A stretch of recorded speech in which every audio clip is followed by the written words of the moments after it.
Hello, good afternoon, good evening, good morning, good whatever, and wherever you are. Today you are on SpeedGaming 3, where we are bringing you a Link to the Past Randomizer League playoff match between the Pyramid of Power Division winners, the Phendrana Drifters, and the Village of Outcast Division winners. Faraime will give an interview if we win.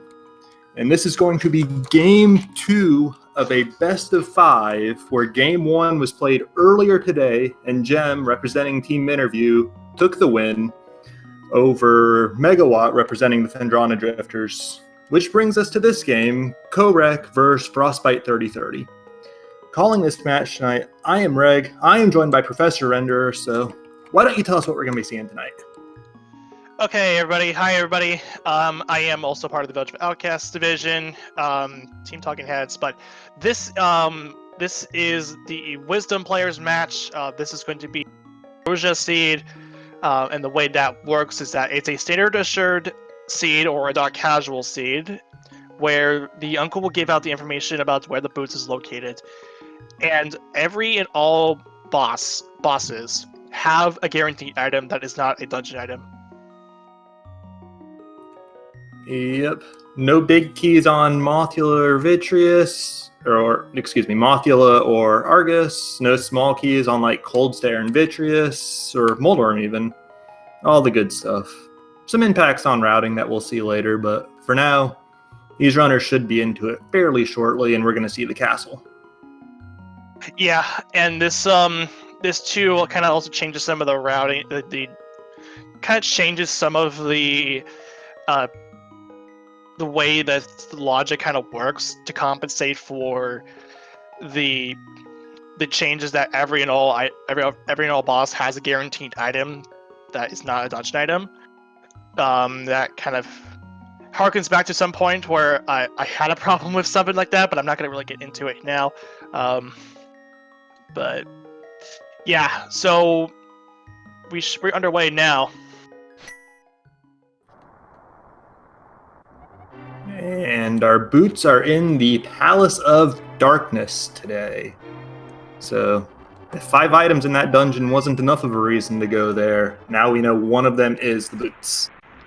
Yeah, and it's also not a really bad place to go to in the early game when as soon as you get your Dark World access, especially through the typical hammer Dark World access you get, so that way you can. All these runners are going to make their way over towards that Palace of Darkness area just to get the boots. It's always nice to know about where the boots are in a specific dungeon. Makes routing a lot. Makes things a little bit better on them, figuring out when they'll want to go over that area or not. Yeah. And the other thing I think to look at and keep in mind at this point is actually we do see the guards. The second drop there was a fairy. That means if you kill enough of these guards, or the snakes once we get to the back, there is an 8-bomb drop in the future for these runners. So that's going to be pretty good here in the castle. Yeah, this is the big prize pack, the really good prize pack, which has a full magic and alongside it. Yep. What I was going to say before I noticed that fairy drop is, the thing I'm most interested in is Palace of Darkness as a follow-up to Dark World access through Aghanim. Because this is Ambrosia, we do start with the sword, which means we just need a lamp plus a sword or a cape to have access to that wizard. So I think it is statistically slightly more common in Ambrosia than other modes. Yeah, I don't really have the concrete information about that in particular. Never did any testing for that one, but so at this point in this league, you're gonna see a lot of heavy movement tricks, stuff like air pumping, and all that. Gives Link a bit more of an extra bit of movement in the really early game, because with a standard seed like this, you're gonna be moving in the same linear fashion, so you and your opponents will be on the same footing. Yeah, and that's where minor tricks like pumping, just to get the absolute most out of your movement really going to come into play. Especially with this castle escape being a sequence that these runners have done so many times before. Is I'm seeing Kohrek is actually way behind on the prize pool there, not getting that many 50-50 drops, only just now got his fairy. Yeah, this prize pack in particular has a 50-50 chance of advancing the prize pool. Yeah, and Frostbite is at least, I saw the full magic drop earlier, which means he's got only 1 or 2 more kills, I think, before getting that bomb drop.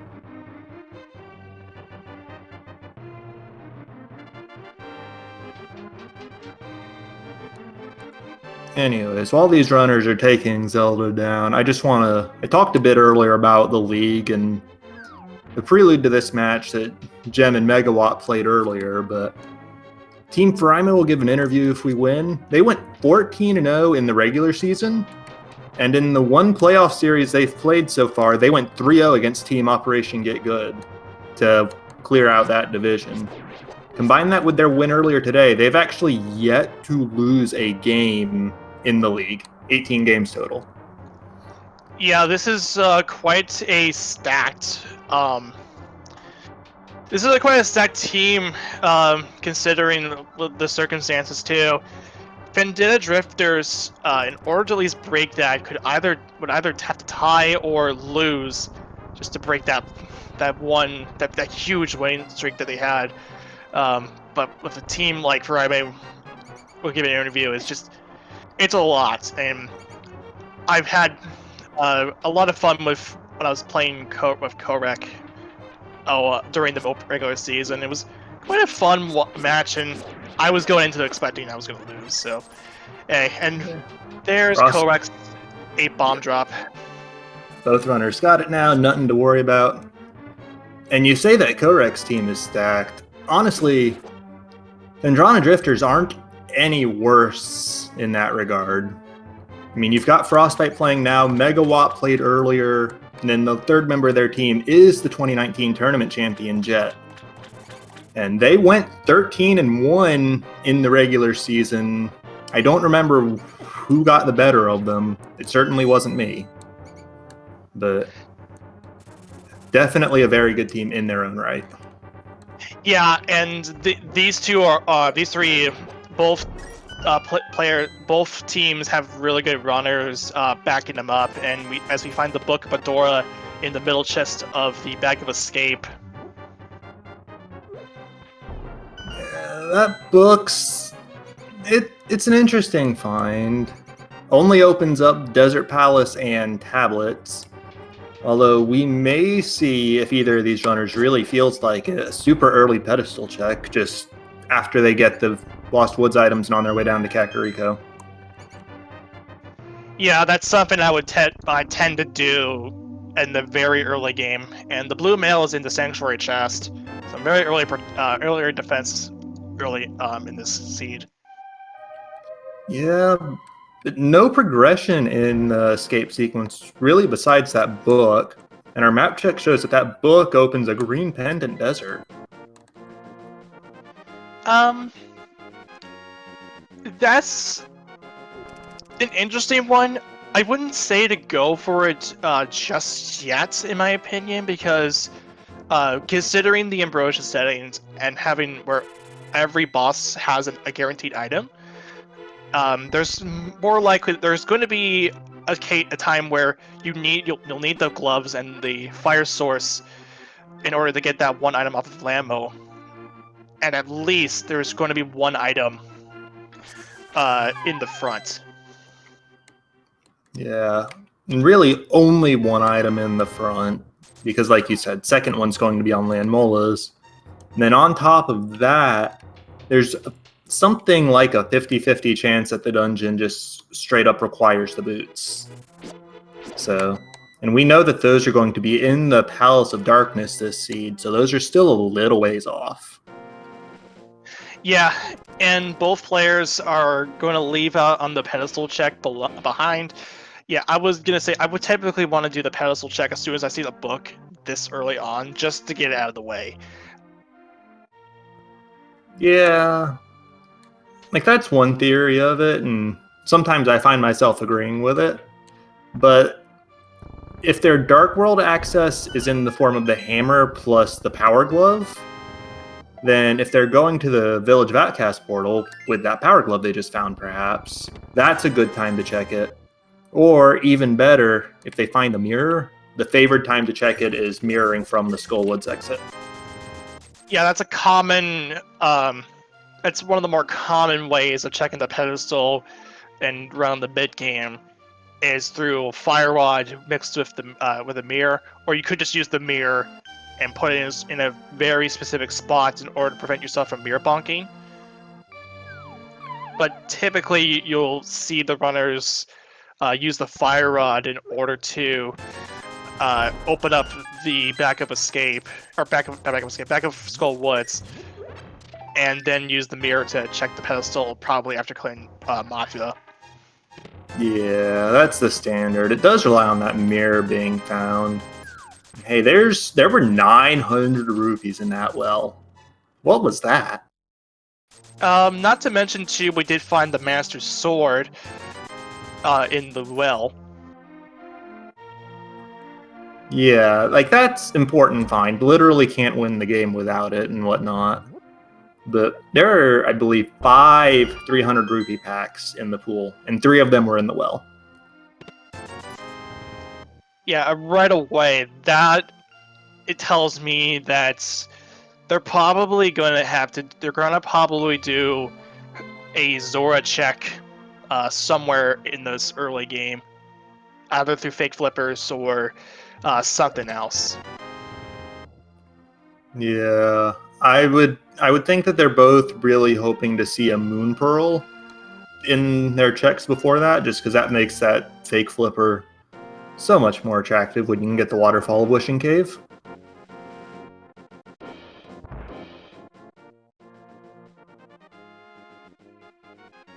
But 5 rupees on the library, and frankly, with both runners having almost 1,200 rupees apiece, I think both of them would be perfectly happy to not see a single rupee for the rest of the seed.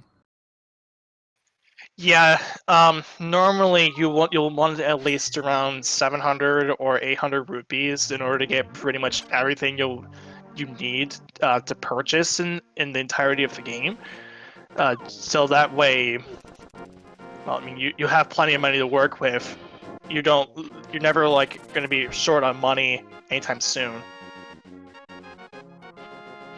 Yeah. Like I think you said, like, I think that 800 number you quoted is pretty much the breaking point for all the ways you can be required to spend rupees in a seed.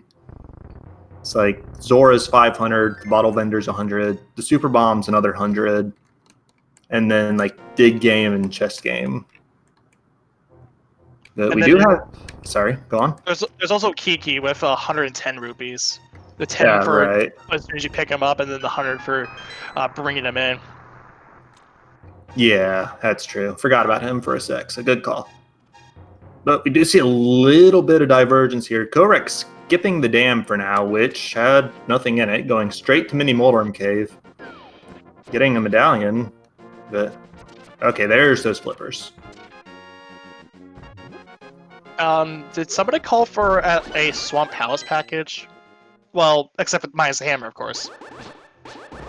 Yeah, no hammer, no hook shot, so I don't think Swamp Palace is going to be on the menu anytime soon, but that mirror is great to have, obviously. The flippers makes all these water checks actually in logic. And that Cane of Samaria is going to be available to us as soon as we get to the Dark World. Yeah, by itself, the cane doesn't really do much.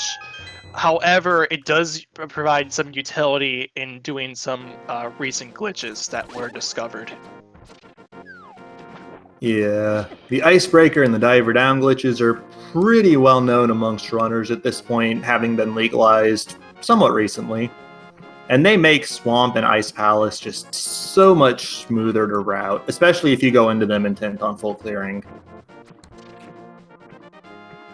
Yeah, we've pretty much found out that the cane is it might only be used for at least 2 dungeons. It's a pretty practical tool for doing some various skips. Also, some kind of fun little tricks with the boots and such. Yeah, lots of swag to be had with that item too, especially if you do get the boots. But for now, we've got the runners. Hobo was nothing, so we're going to see the Ice Rock Cave and then on to Zora's Domain afterwards. Yeah, this makes a lot of sense too, considering that the flippers were very close by and then inside the mirror and that. And we did find a tempered sword inside the Ice Rock Cave. Okay, so the list of things that does not suck this seed is growing fairly high because we know those boots are in a dungeon, which means they can only be in so many places. We've got the cane for Swamp and Ice Palace, and we're past the Master Sword. Yeah, at this point, these swords are looking very strong, and Kohrek gonna give. I want us to believe he was gonna look at it again just to make sure that he got the information down, and no, he now knows that the Cane of Samaria is on Lake Hylia Island. Yep, just so beautiful. He wanted to see it again or something. Nothing of worth in the Waterfall of Wishing.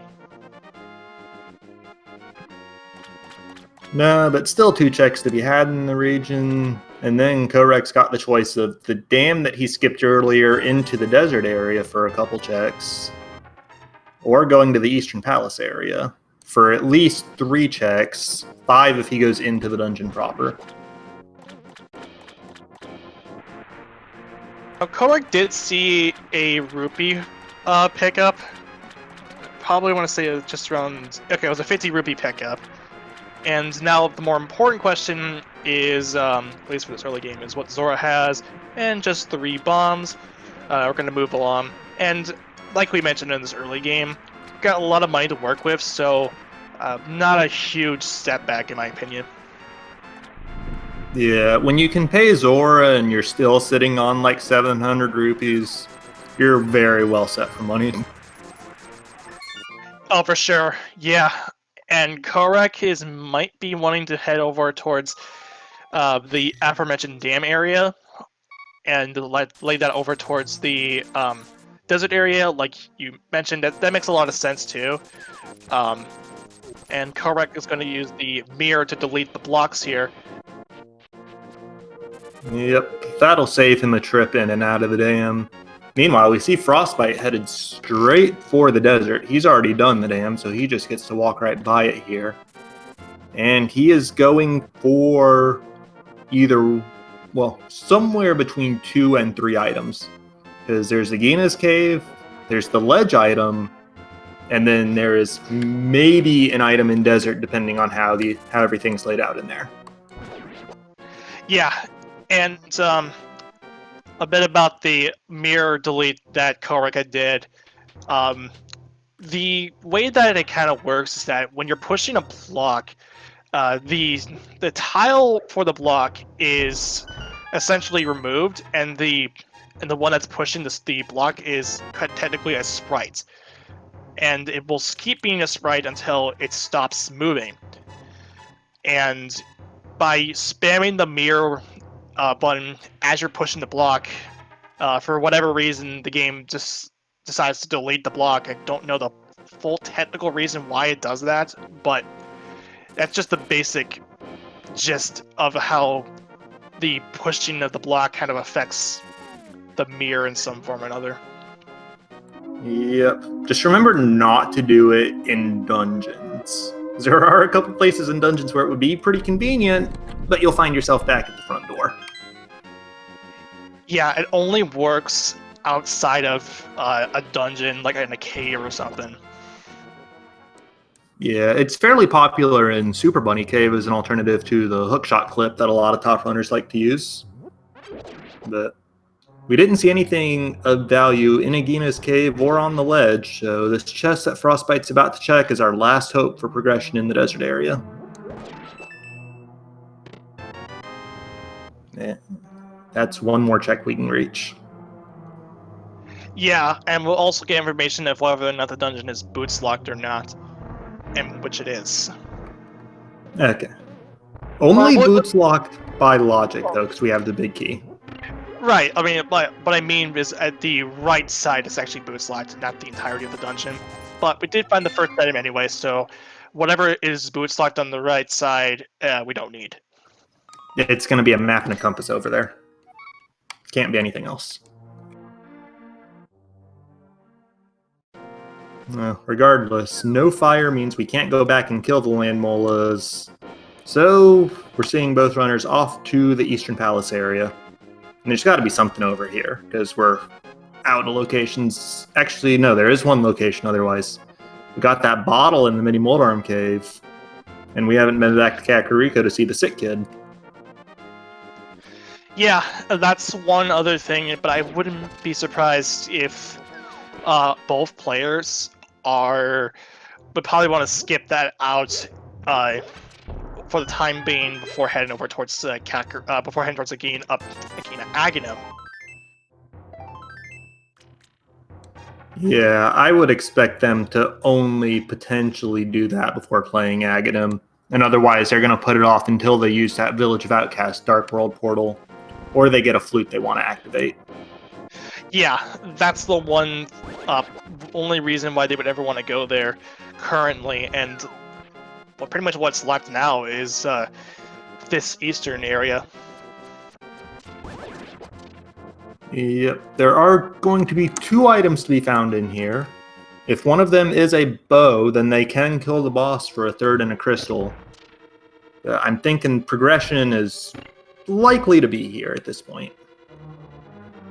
And if progression is the lamp, then that opens up both Aghanim, which we've discussed a bit prior, and in combination with that glove, it lets us get up to Tower of Hera along the west side of Death Mountain, which is 4 checks.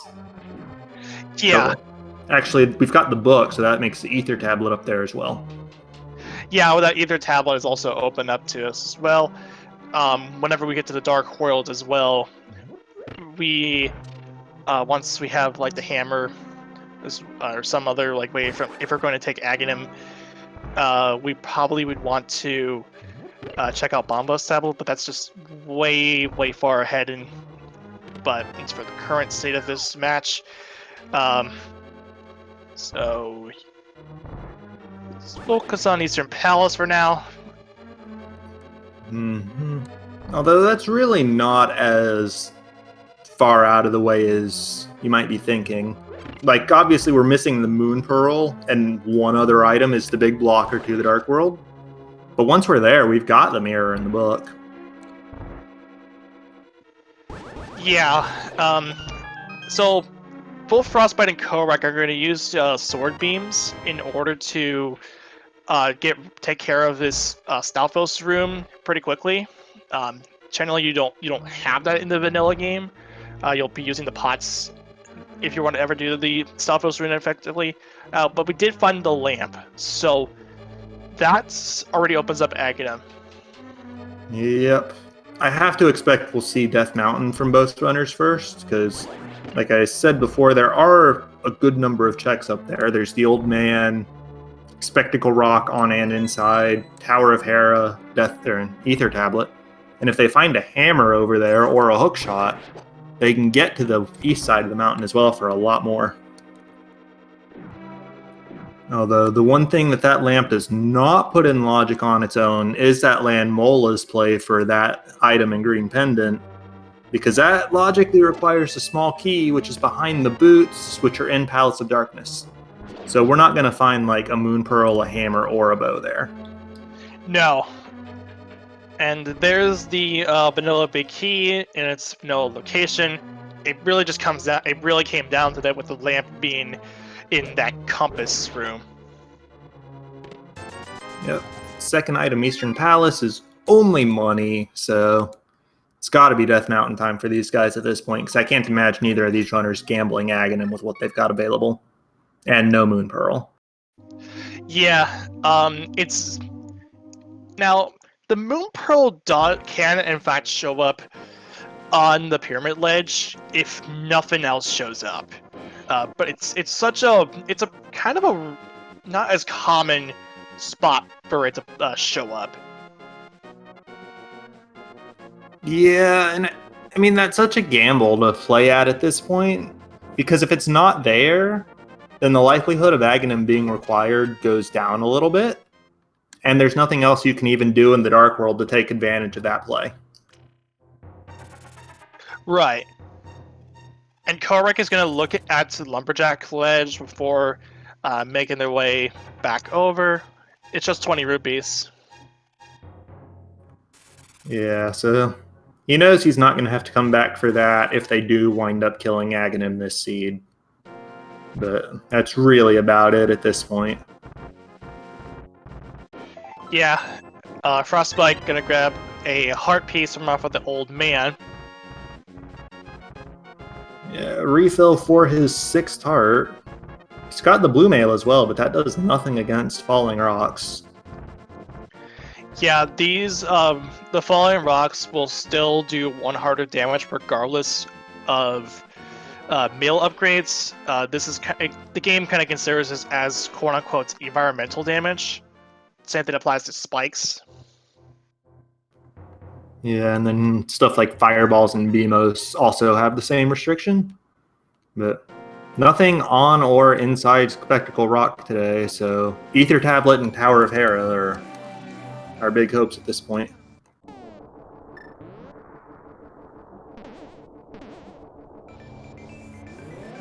Yeah, so yeah, this pretty much just comes down to Ether Tablet and then Hera.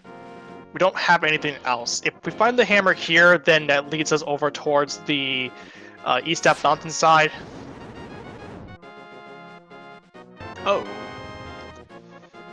Yeah, that doesn't actually progress the game right now, though, because all it would give us is Death Mountain access that we already have. Yeah, and that's the one thing that at this point doesn't really. It only is just a convenience until we find out whether or not Meyer is a crystal or not. Yeah, which, I mean, 5 and 7 chance that it is a crystal is pretty high. And fast travel is nice, and it drags those guys back to Sick Kid. Now here's an interesting dilemma for Frostbite. Do you go down and get the big key? Actually, no, there is no dilemma here because this is Ambrosia. He got the hook shot. He's just going to Hera pot and skip the tile room because he knows second item's on Moldworm. Yeah, this is a very convenient spot for the hookshot to show up here because it just immediately gives Frostbite the ability to Hera pot. Yeah, in a normal seed, that would be a really interesting dilemma as to whether you orphan the big chest. But in this seed, no concerns at all. And you can see Frostbite did his Hera pot very well. Kohrek's using a slightly different setup, but already in the Moldworm room here.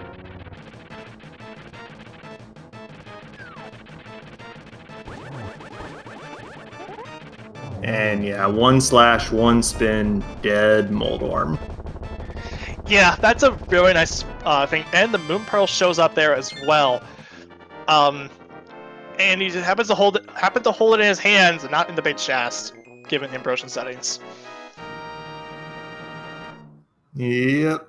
So now we're just looking for a hammer or a mitt to save us from having to go spend the time killing Aghanim. And Frostbite's going to have to drop down here to hookshot across the broken bridge.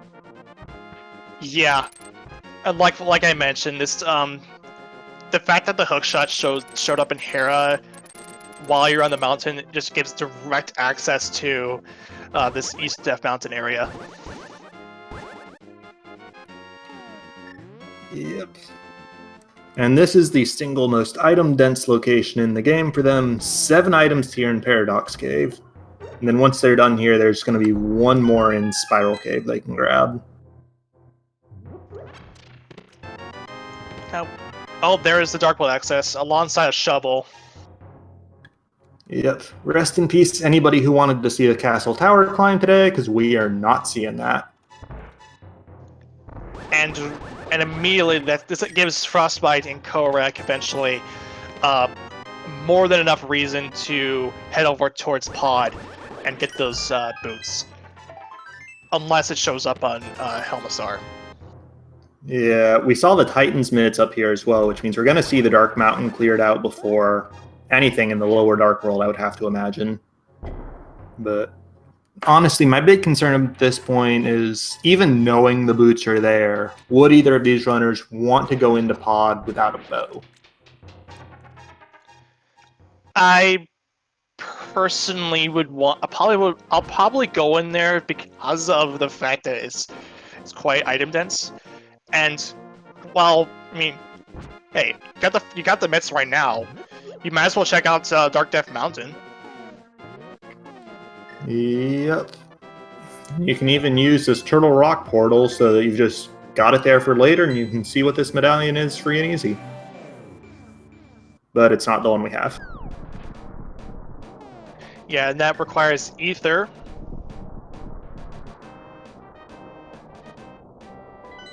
Got a map check here. Our pendants are Ice Palace Turtle Rock, and our 5-6 are Meyer Skull Woods. So, not looking like an Ice Rod hunt in this seed, although we still will need that Fire Rod for Skull Woods. Yeah, and for all we know, that Trinex could just have Argoma, but that's just very much stretching it. Yeah, that's really unlikely, just with the logical requirements there. We did see a Quick medallion in the Super Bunny Cave. That could be our Misery Mire entry. Yeah, and that already gives us 2 medallions, and as soon as we find the Ether medallion, then we're pretty much covered in terms of the medallions. Yeah, but even though we're not fully covered right now, 2 and 3 is still pretty good.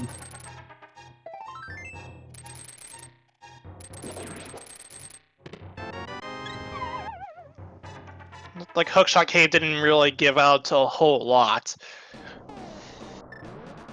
Nope. So Frostbite's gonna be done on the mountain. Well, no, not done on the mountain now. He hasn't done Spiral Cave yet. He'll do that, then he'll be done on the mountain. Yeah, this Death Mountain was definitely the right call for both runners, because it led you, the items that it gave you led to slowly giving you everything you need to do the entirety of Death Mountain, both in the Light World and the Dark World, which is very nice. And we already have Dark World X's there as well. So, Spiral Cave only having 5 rupees, though. Yep. Nobody wants to see that prize, especially with as much money as we've already got. But, well, gotta live with it. And Frostbite starting at the Sanctuary. Got to imagine that this is a flute activation and then the Village of Outcasts area for him. Yeah, this makes a lot of sense as well. He's also in the area to check out Sick Kid, so this makes a whole lot of sense for Frostbite. Yep. He can get potentially one item out of Skull Woods, as long as it's not under the bridge in the back. He can full clear Thieves Town and the 3 Village of Outcasts overworld checks.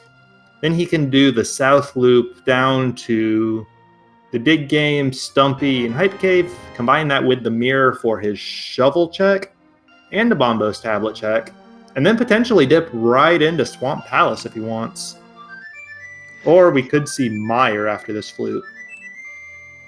Yeah, there's a lot, like, this Death Mountain definitely opened up a lot of possible dungeons to go in and take care of, as Frostbite did activate the flute. It's now online, and Kohrek is doing the same thing as well. Yeah, it's been a very, very linear seed so far, with just a few seconds difference between the runners.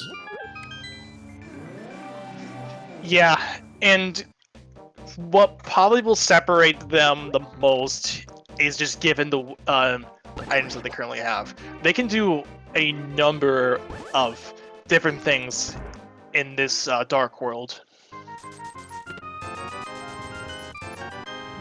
Like, they can do almost everything at this point is outside of dungeons. I'm trying to think of an overworld location they can't reach, and the only ones coming to mind are the ones behind the boots, the Bonk Rocks and the King's Tomb. Not to mention, too, Mimic Cave. That's as one of the other overworld checks. Yes, I don't really count that one as an overworld check, though, because you have to go through Turtle Rock to get to it. Yeah, the game does really count that as an overworld check by the game's code, but Yeah. whatever. But we are seeing a divergence now, and that being Kohrek is heading for Hype Cave. I would imagine his reasoning for doing this divergence is solely to probably get the boots if it's not on Helmus Arcane. I'm actually expecting a Swamp Palace play here from him. Like just That Hype too. Cave right into Swamp Palace, because that's 6 items that you're guaranteed to be able to get. And you can use the diver down trick to avoid backtracking to make left side a lot easier of a check.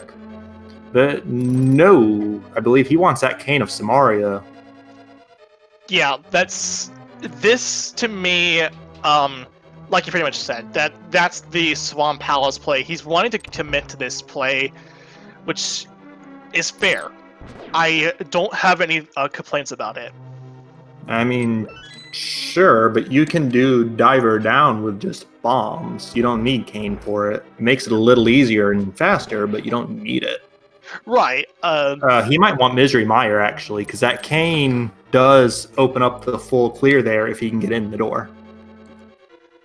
Right. I'm mostly saying that Cane is Cane for Swamp is just because I'm more so familiar with the Cane strats than I am with the bomb strats. Yeah, that's fair. Yeah, the Mushroom Turn-In, however, which was in Hype Cave, didn't really bring out much. And this is going to be... Okay, this is the pod play. Okay, this is the last play I was expecting from Kohrek, honestly. Like, we know the boots are here, and there's a 4 in 5. Does he... he can probably mimic clip, because he's pretty good at the game. Although, if I remember correctly, he really doesn't like the trick. I'm trying to remember the details. Because I know I talked about this with his teammates before. I can't remember the details, though. But regardless, there's roughly a 4 in 5 chance that he can get the boots. But he's still committing to a double dip of the dungeon unless there's a bow in here. My hunch is that if he does find out that it's bow locked, I wouldn't be too surprised if he decides to use that one potion that he has to do a potion camera unlock. Is it a potion? I thought it was a fairy. It's a potion. Okay, I misremembered then, and yeah, ignore me. He's definitely full clearing the front of this dungeon.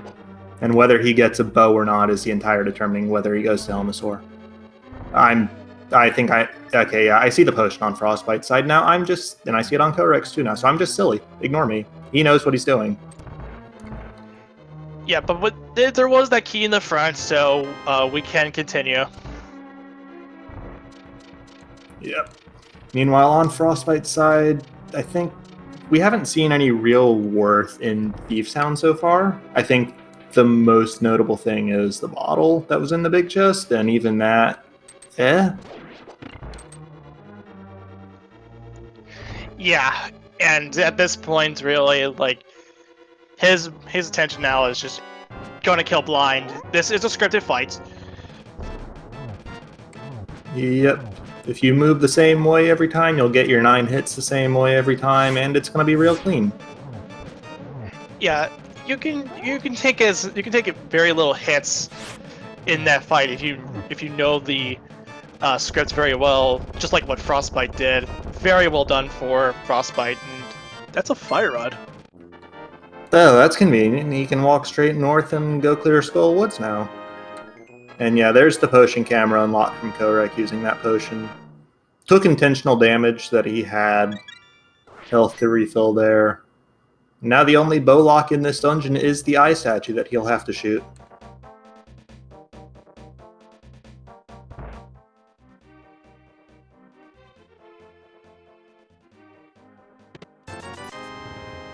And 2 keys on the left side puts a lot of the back under highly questionable logic without a bow. Yeah, typically the way that the pod logic, key logic kind of works is that in the front there has to be at least 4 keys out of the 6 possible spots for it to show up. I think that's 6. Yeah, that's Yes, 6. 4 out of 6. And then the rest is I personally just play it by ear. If there's an item or so in these chests, or if there's like 2 keys there, then it will more likely than not be a key. If there's 2 keys, then they're more likely it's going to be an item, and so on.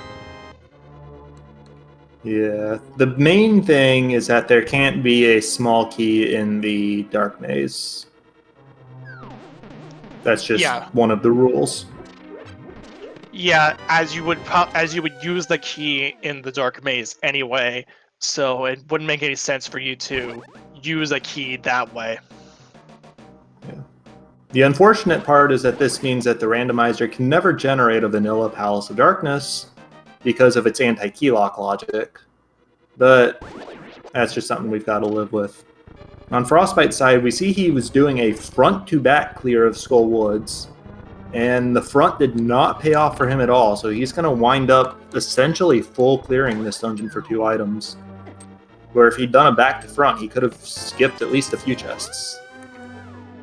And from what it looks like, too, that boots is going to show up on Helmasaur. Or at least, unless I may have counted wrong, there might have been an item here. Or unless... Yeah, I'm pretty sure there's 1 item here, 1 item on Helmasaur. I've been counting correctly. Okay, yeah. That's the one that I don't really... I don't really understand about that, too. So there it is. Those are the boots. So it couldn't be on Helmasaur anyway. However, I am pretty damn sure that those boots are logically bow locked. I would believe so as well, personally. And it's also worth noting that just looking over the items we found on both sides, Frostbite's got that fire rod, and Kohrek's got the cane, but Frostbite does know about that cane. And we are potentially just a bow from Go Mode. Yeah, it's starting to look like it too. The only thing that kind of will prevent that kind of Go Mode from appearing is if Meyer is also an ether required. Yep. That's the only additional item we can really need at this point. Oh, and Frostbite's got a bow. Talk about commentary's blessing. So if Frostbite goes to Misery Mire right now, and it's not ether, Frostbite is in Go Mode because he knows where that cane of Samaria is. Yeah, this already tells me too that, I mean, especially now, the only thing that pedestal can't, I mean, it's already, for the most part, yeah. it's just Head is 100% dead. There is literally nothing useful that can be on it at this point. Yeah, but Frostbite is not going for medallion knowledge. He's going right for those boots. Yeah, and it was going to be dead anyway because of the fact that Aether was is a medallion, and it can't be a medallion. It cannot be Aether medallion. And if it was a bow on the pedestal, then I'm pretty sure that Frostbite or Kohrek would have found a different bow later on, and would not be one going for silvers. Yeah, like even in a world where the Mothula bow is on the ped instead, the only way that one, would get pulled is if the second bow was on Armos, on Helma, or in GT. Yeah, that's the only possible reason for it to ever show up.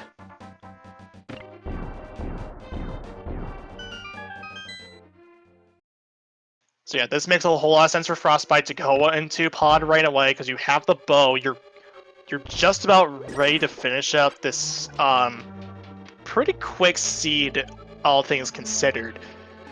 I mean, yeah, we're not even 45 minutes in yet, and we're talking about a 2 in 3 chance of being in go mode, just off the naive math. Right. It's a 33% chance that the Ether Medallion is going to be the Ether Medallion could end up on Meyer.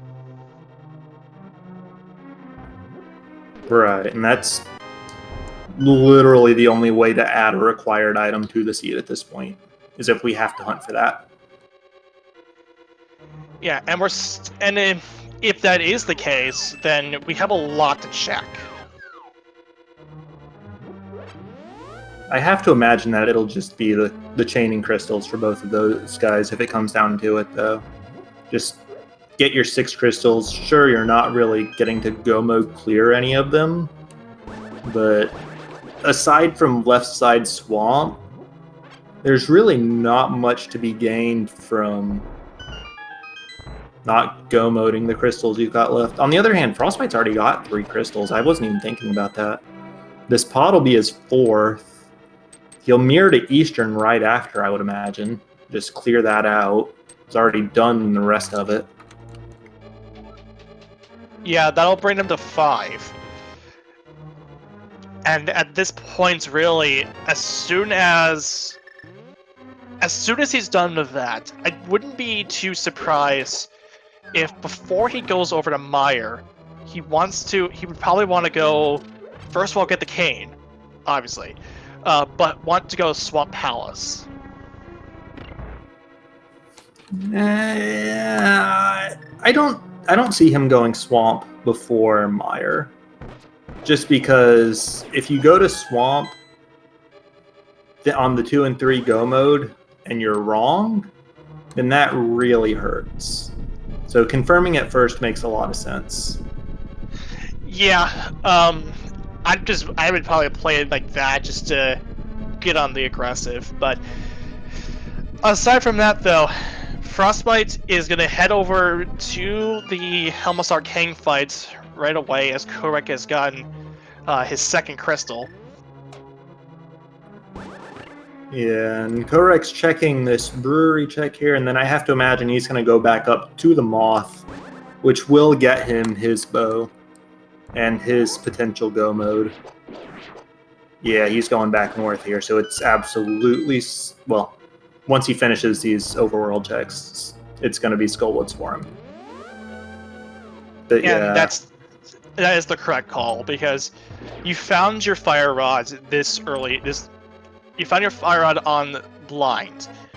It would be insane if you did not go to Skullwoods, clear that out, or at least either run it from back to front, or just go back from front to back like Frostbite did, and eventually get your bow that way. But it looks like Kohrek is wanting to head for back to front, so Kohrek will get the bow quicker than Frostbite.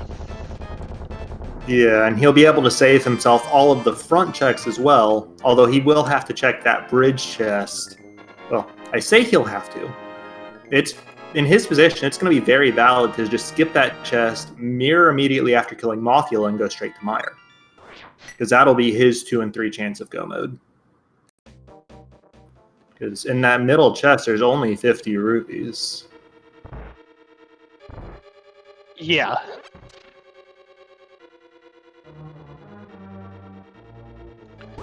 So Frostbite is heading back over to, he's heading back into pod. He will be getting the boots here, and actually he's going to get the boots right now, considering the key count. Yeah, he saw he had that extra key, which he sort of would have had to, otherwise this would be guaranteed key for key. And he realized that, yeah, he can just get this now, and it's gonna be something. Could be a map or a compass, but it is, in fact, his boots. Oh, and he's gone. He knows. Now, let's see what Jet does. Or not what Jet does, what Kohrek does. I don't know why I'm thinking... Like, Jet's not even Kohrek's teammate, he's Frostbite's teammate. What am I thinking? Yeah. I mean, it wouldn't make sense if Ferrami would give an Aaron if it went picked up the 2019 tournament champion in mid-season, especially in a situation like this. And Kohrek is going to opt to go for the Meyer check right away. This will confirm or deny whether or not we are in full-on go. We're in go mode. Oh, this is big for Kohrek. Yeah, but I mean, it's not like Frostbite's doing anything bad here. Like, he got his boots and he skipped the entire back of pod. This Eastern Palace clear is something that he would have to do at some point anyways, and this is the fastest possible time for it. And he can just go straight south and get his cane off the Hylia Island after this, no problem. Like, Frostbite's still in fantastic shape here.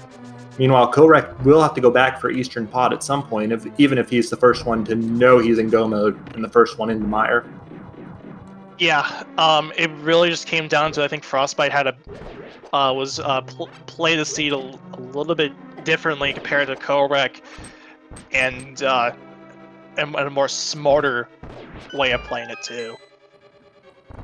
Yeah, the big difference is that Kohrek prioritized the boots and committed to a double dip of pod to get them, while the go mode was sitting in the Thieves Town Skull Woods combo, which Frostbite did the traditional route there and got that. Very nicely done with that quick kill over on Frostbite's side. Yep, only got a heart piece, or a heart container for it, excuse me, but the only real value we could find at this point will be the silvers and maybe the half magic. Yeah, and given the way the seed really came out, I wouldn't. It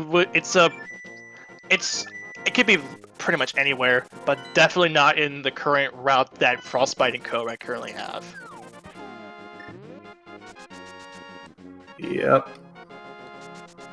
The Kohrek doing the normal routing through Misery Mire here. Gets his big key north of the vanilla big key chest. So not quite Godmire, but third check big key is not bad.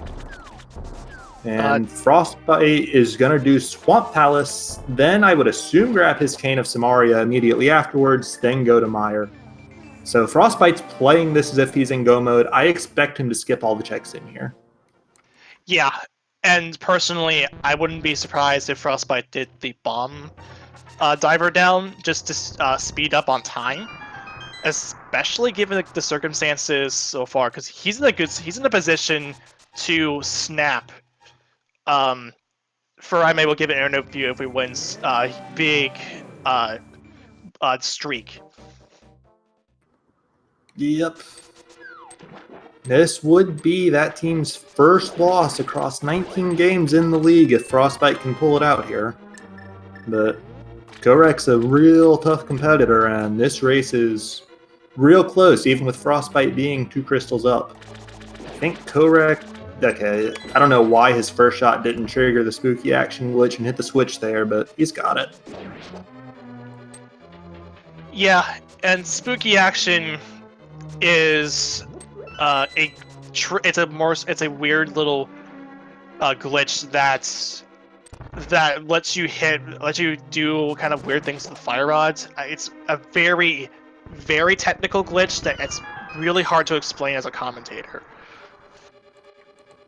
Yeah, basically, there's a variable in the game that saves the value of the fire rod splash damage location, and he offset that with the way he used the flute to enter the mire area.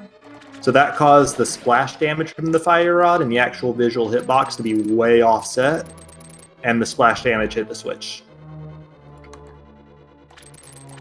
Yeah, it is essentially how the duck's altitude from when it leaves the side of the screen affects the splash damage of the fire rod in that kind of way. Yep. And we see Frostbite is draining this flooded room. No diver down for him. But that only loses, I want to say, like 4 seconds when done optimally compared to doing diver down in the back. And honestly, with a bomb, probably less than that. Yeah, but I feel like in this situation, I think Frostbite may just be better off just doing it the normal way, and not to not risk a lot of attempts to do the diver down in one go. That would possibly cause him to lose a bit of time, but even then, he's got nothing to worry about, as he's way ahead of Kohrek right now.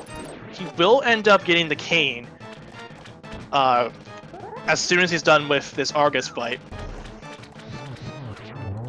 Yep, that'll be a quick trip to the east, although honestly, like, he's got to do Mire, including the big key hunt. Kohrek's got to do Eastern Pod.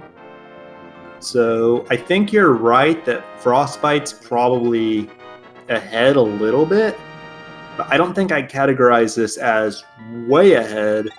He's still got to play clean, and we've got GT routing as a factor as well. Yeah. So, as we figured, Frostbite is going to head over to the Lake Hylia Island. Going to get the can of Samaria here.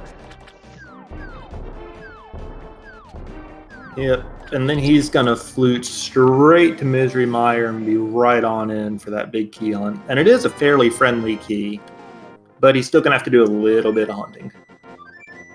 Yeah, it's not much hunting, but I mean, it's like 3 chests if you do it optimally. Right.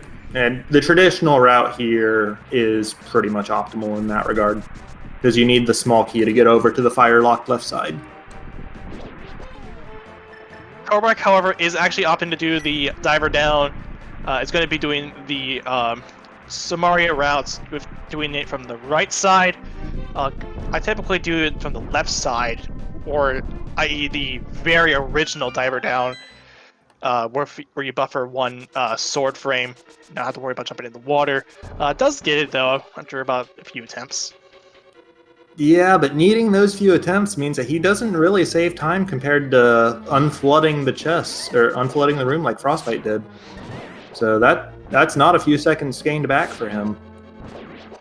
Yeah, which isn't ideal, especially in a situation. Well, I mean, Kohrek doesn't know about this, but seeing that Frostbite opted to not bother with the diver down at the time, I feel like that continues. I mean, there's no time change, obviously, but there's, as we're seeing on the bottom too, he's already up to 6 crystals, and this will be Kohrek's 5th, or no, I'm sorry, 4th.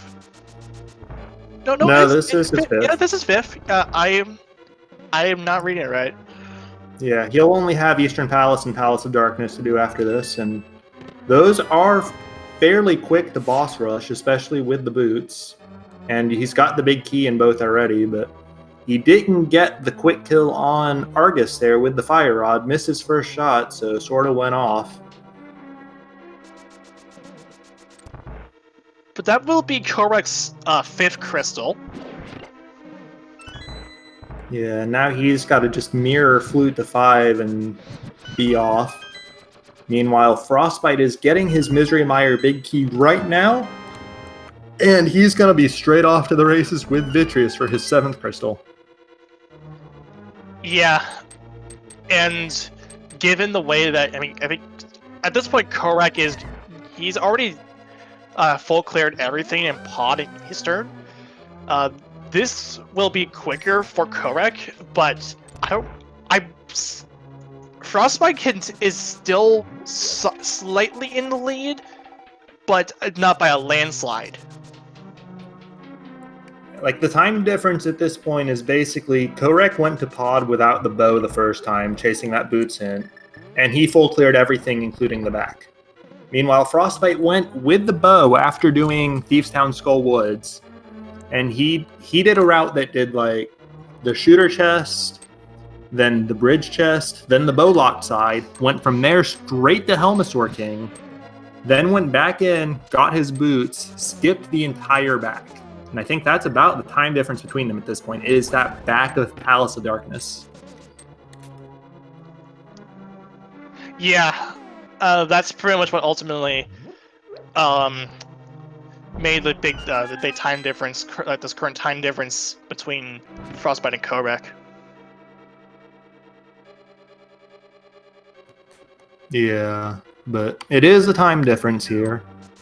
And Frostbite's just a couple rooms away from Vitreous. Kohrek hasn't even shot that switch yet. He's got to wait that 19-second cutscene.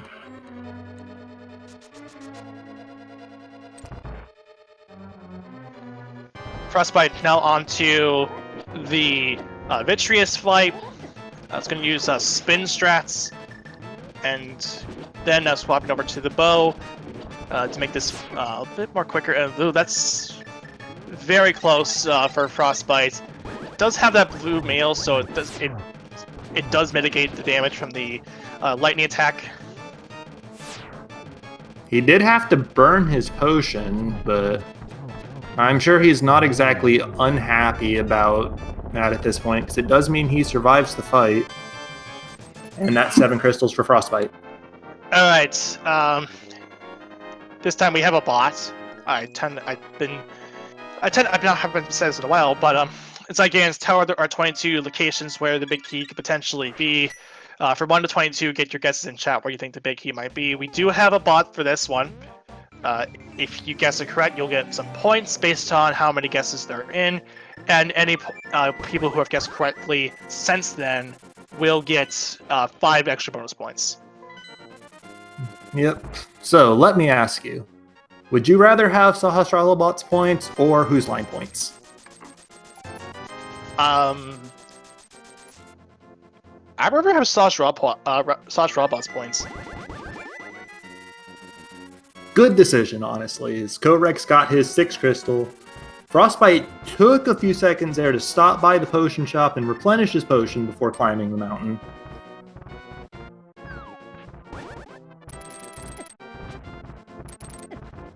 I should probably get my guess into. Let's just keep this really quick seed going, and we'll say 5. Chest 5 would put it in the Stalfos room by pretty much any route that isn't full right side, so that would be fairly quick.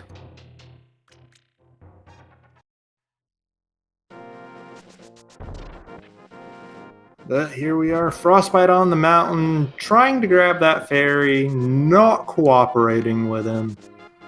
Kohrek used sword beams his first time in the room, doesn't have them this time, using arrows, which is even faster. It kills those Stalfos in 1 hit before they even spawn.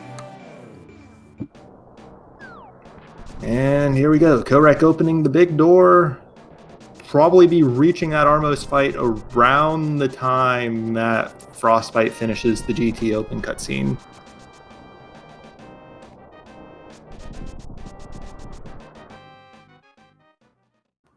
Or maybe not. This cutscene is long, but not that long.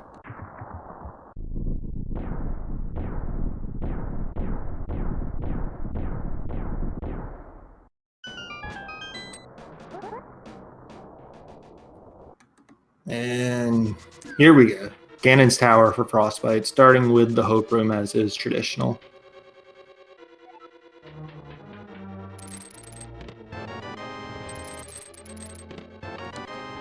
Bombs, Magic Cape, no key, no compass room.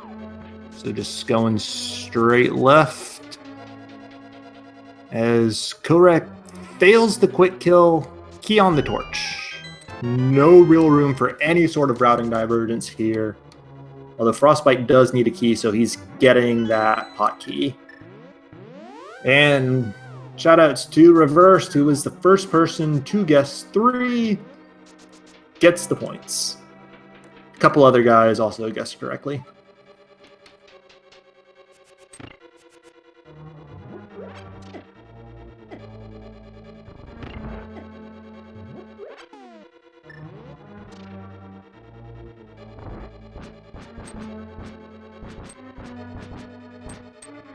Of course, Frostbite, only 4 arrows here, has to be careful with these mimics, but gets a drop. He's bailed out. So he is fine. There's 5 under the pot here. He's just got to be careful not to despawn them, but he doesn't even need them. Okay, I'm back. Looks like I'm seeing the big key is on 3. That's close enough for me. Yeah, nice torch. The only real problem with it is if you're a fan of Kohrek and you want Faraima to give an interview, there was no room for routing divergence in Ganon's tower because there was no key in the hub room. And then on top of that, Kohrek got deadlocked there as Frostbite is making his way into the gauntlet. Now, the only possible way for Kohrek to even come back is if Frostbite has a lot of Moldorm falls, but given the caliber of these 2 runners, I don't really expect any of them to fall. Yeah, that sounds about right. Like, both of these guys are really good at video games, and frankly, at this point, to see the lead overturned would be tragic.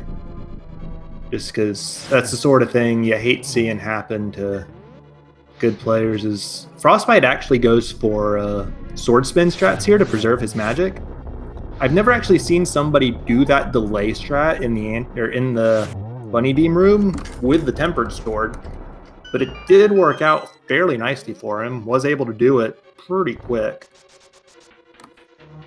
Okay, so Kohrek, we did it differently, is that he actually went for the big key first, like going for the left side first, then picked up the small key and then heads off, which saves a bit of time, but not by much. Yeah, that's probably like a 10 to 15 second save. You'd need 8 or 9 more of those at this point to even it back up. Frostbite is down to 2.5 hearts, but he did go buy that potion before climbing the mountain, so not much to be concerned about, short of him letting pride get the better of him, which I would be very surprised. Yeah, it's his only way of getting back into it. That is a bit concerning, though. Frostbite did take a laser. I was also kind of concerned about this, too, where if you go up the stairs, when the door jingle opens up, or it plays at the same time, it will despawn all sprites in Ganon's tower, and this also includes Moldor. And if you know how to hover, it also despawns Aghanim, and you have to restart the entire climb all over again. And it's never a fun thing to have that happen to you. Yeah, but he is well and safely past that at this point, so no real worries there. And that's a slash plus spin to put Moldorm down. And he does get the vanilla 20 rupees out of the last chest of the game. Was probably gonna hope for silver arrows, if I'm entirely honest. Yeah, getting silver arrows out of that chest would save time. Because even with Tempered Sword, it saves, what, like a minute on the Ganon fight, if I recall correctly? Yeah. So. Roughly around there. I never really timed it myself. But, another good possibility for that chest, if it was in a different world, half magic would also be nice there. Yeah, but with silver arrows and with the lamp, half magic, you don't really need it for Ganon. But that's Aga 2 down for Frostbite. Kohrek threw the gauntlet in Landmola's 2. He's got to light some torches. He's actually made up a fair bit of time here upstairs.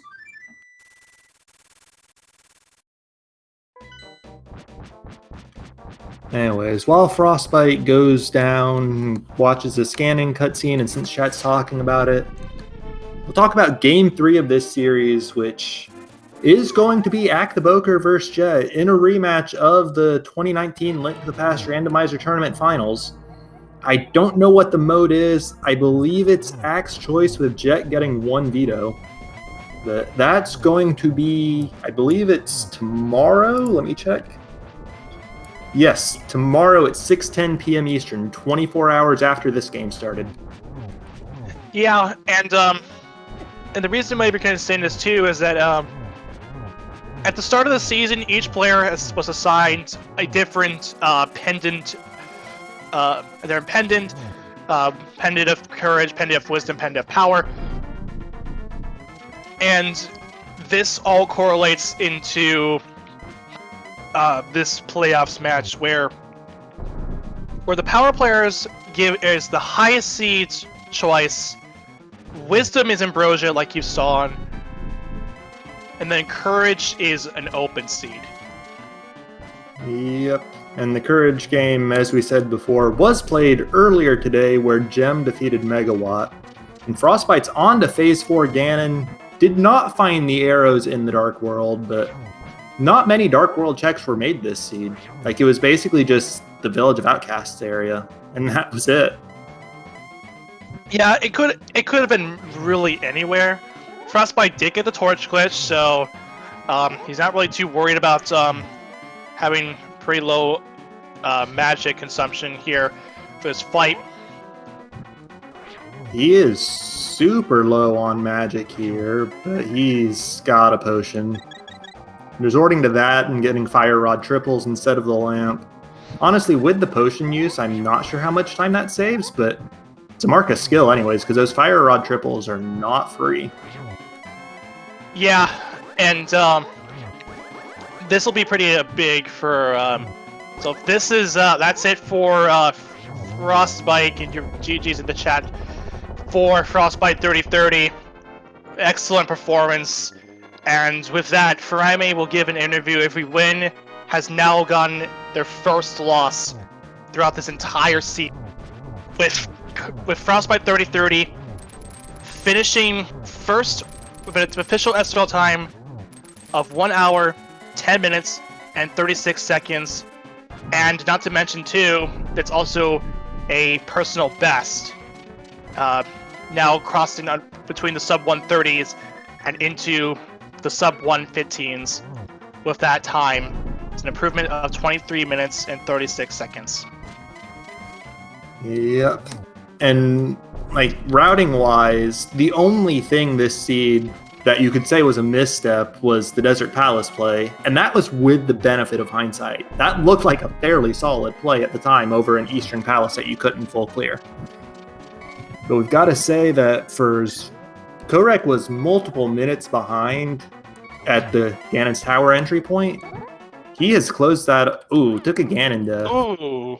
I don't think he's got a fairy. Oh, he's got a fairy, so he can keep going. But he closed that up to the point where he was falling into the Ganon fight as Frostbite finished there.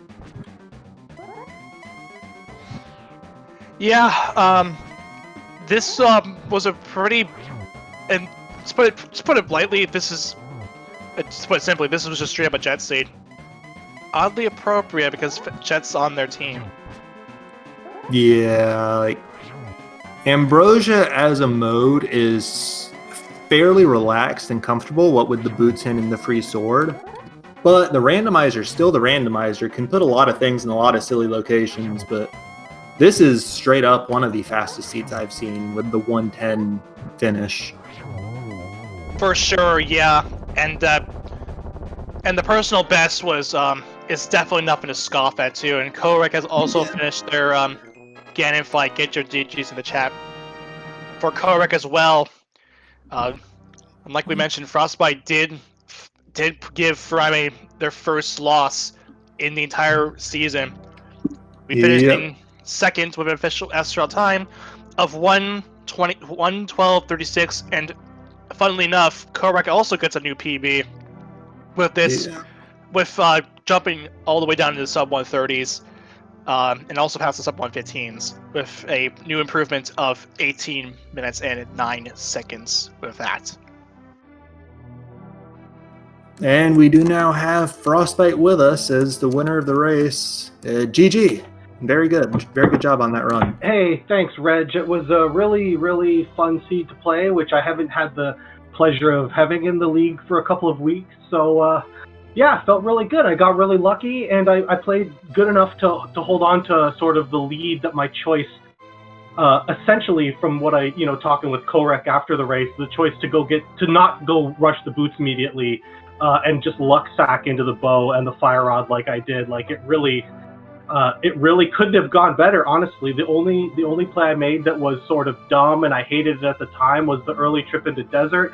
But I'm in my mind, I'm like, well, what if I find the fire source in desert? Then I can do the green pendant maybe and do that more efficiently. But that was just nonsense thinking. But it didn't hurt me too bad. I found the item and I knew it wasn't out there.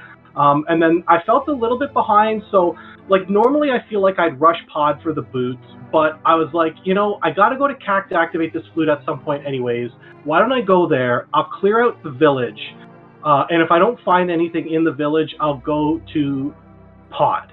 And then I found the fire rod, and I was like, all right, I'll go do Skull Woods, and if I don't find anything, I'll go to pod. And then I found the bow, and I was like, well, assuming I can get into Mire, I'm in go mode, and I just got insanely lucky coming out of this sort of dark world, because I think going to pod like I think Kohrek did was a very reasonable play. It's very unlikely you're not going to be able to get the boots even without the bow. We both had a blue potion, I'm assuming, so it was accessible, and I totally get it, and I sort of luck sacked because the longer the seed would have went on, the more he would have gained back on me by having the boots for longer, and it just didn't extend long enough, and even GT was so, like, you couldn't possibly miss the big key with that GT layout. So I was a little bit scared. I only had 4 arrows, and then I got 5. Like, I got lucky. I got 5 arrow drop off that red Igor when I could have got into the next room with 0. So it broke very well for me today.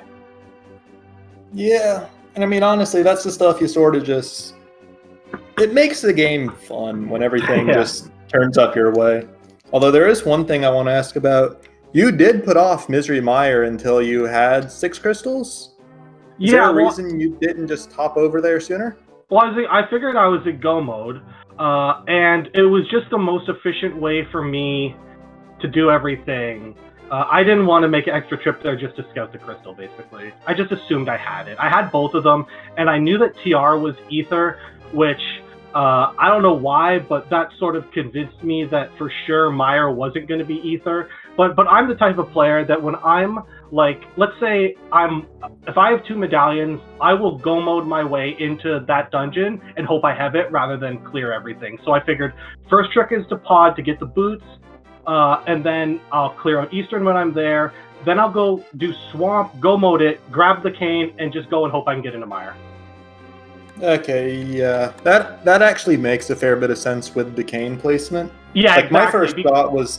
My first thought was you were gonna hop out of pod and then go down, like, that little spot where you can mirror to Hobo and just take down to Hylia. But yeah, no, I just felt like I was gonna play like I was in go mode at that point. I figured it was a super fast seed based on the fact that I had everything at 38 minutes or something like that. I wasn't gonna check anything out of the way because I know Kohrek's a super good runner, and there really wasn't anything too out of the way. Like, once you got Dark World access, the other stuff you needed were the boots in pod, the Cane of Samaria on the island, which I'm sure both of us saw before we went into the Dark World, and then the 2 bosses dropped the other 2 items. So, like, there wasn't really a lot of fat in the seed to get trapped into, I don't feel. I guess you could have done a bunch more overworld checks than I did, because my collection rate was really low. It was 103 out of 216.